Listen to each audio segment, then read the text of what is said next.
as is with A for Shauna. S for Sonia. Ashana, today we are at One Safe Place. Right here at 110 Russell Avenue in Brownsville, right behind the Brownsville Baptist Church. It's a family justice center. Why don't we go in and find out what exactly they do at One Safe Place? Hey, I'm all for it. I think Jasmine and Katie are waiting for us. Y'all come on! One Safe Place came about maybe 3 years ago, and Chief Debo saw a rise in our domestic violence numbers, which in turn, he decided that we should apply for the Family Justice Center Model Grant. And so that is a grant that came down from the Office of Criminal Justice Programs. Thankfully, we were awarded that grant. And so through community collaboration, we were able to gain this wonderful building here that used to be the Brownsville Baptist Daycare. Of course, my position came along with that grant. We applied for another grant that's called the STOP grant that was able to fund Sergeant Bob Haley's position, which he is the domestic violence investigator. We also applied for a VOCA grant, so that is from the Victims of Crime Act, and that funded the site navigator's position, which is Miss Katie. And now we're here, and we actually opened to the public on July 1 of this year. And the services that we provide here are for victims of domestic violence, sexual assault, elder abuse, and human trafficking.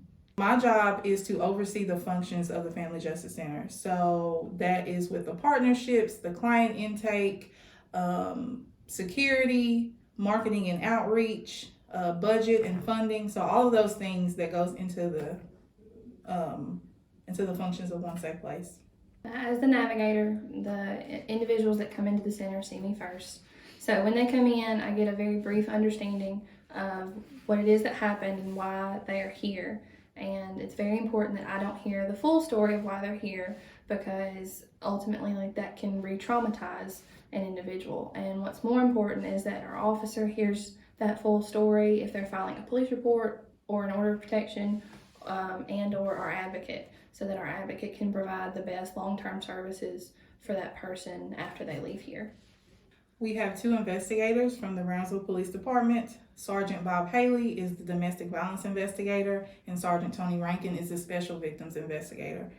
And we also have RAP, and RAP stands for Women and Men's Resource and Rape Assistance Program. We have 2 of their employees here full-time.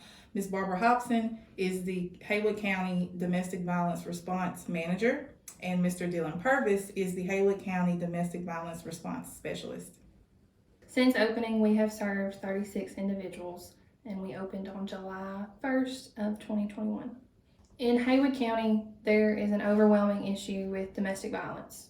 Like Jasmine said, that was what brought this place to us in the first place. Haywood County at one time, within the last 5 years, I can't quote exactly what year it was, but within the last 5 years, we were higher per capita than Madison County, and therefore one of the highest in the state. So domestic violence is a very scary, overwhelming issue here in this county, and what we serve the most of so far. What we need more of in this county is outreach, education, and awareness. That's also another huge pillar of what we do here at One Safe Place. Trying to get the word out to A, what it is that we can do here for these individuals, and B, how people can stop it and reduce these numbers just by being a friend, being there for the people that you love, and knowing what to do if this comes knocking on your doorstep. The important thing to know about domestic violence is that it's not always visible bruises and hiding away from the world. Domestic violence can look like financial abuse, and that's loss of control of money and debit cards and checkbooks, and the inability or the inaccess to banking and control over one's finances. It can also be emotional abuse, and it's harder to spot, but it's just as damaging. Emotional abuse is constant threat and intimidation and harassment and belittling.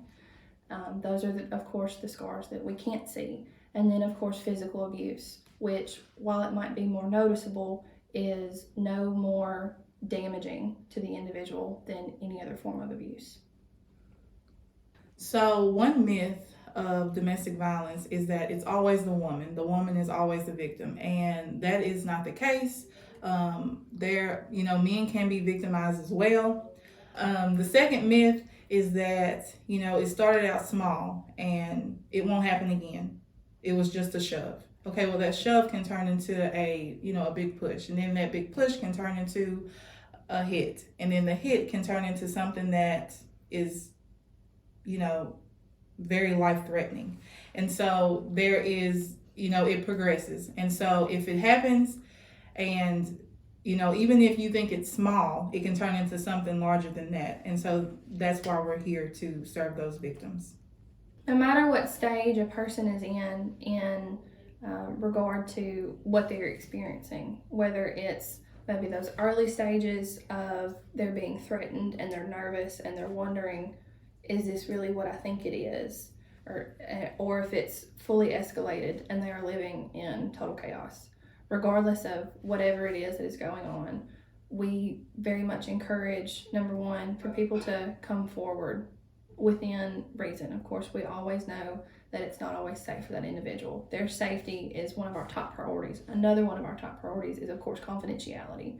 Every person that comes in here is guaranteed that their information is kept entirely confidential, only shared with individuals working their case on a need-to-know basis, and they are kept up to date and aware throughout the entire process, where their information is, who it's being shared with, and why those individuals have their information.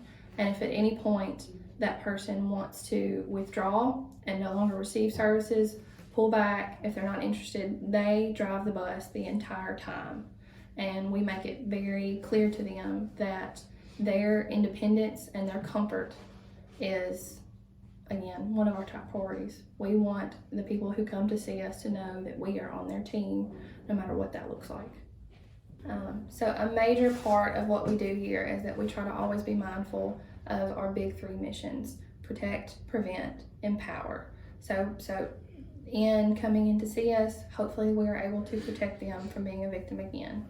Additionally, to prevent through outreach, awareness, and education, which Jasmine and I and everybody on the staff do as often as we can to get the word out, to share what it is that we do and how all of these victimizations can be reduced and hopefully stopped one day. Every person here hopes for the day that our jobs are no longer necessary. And also to empower. So in the whole process of someone coming to see us, what we ultimately want to see is a person that is empowered again, that regains their independence, no matter what reason or whatever was going on when they come in to see us. We hope that when they don't need us anymore, it's because they are independent and they are empowered again. One Safe Place has safety cards, and a safety card has important phone numbers on the front of it, and then also on the back of it, we thought it would be really important to list the Tennessee victims' rights, and so that individuals in the county know what they're obligated to.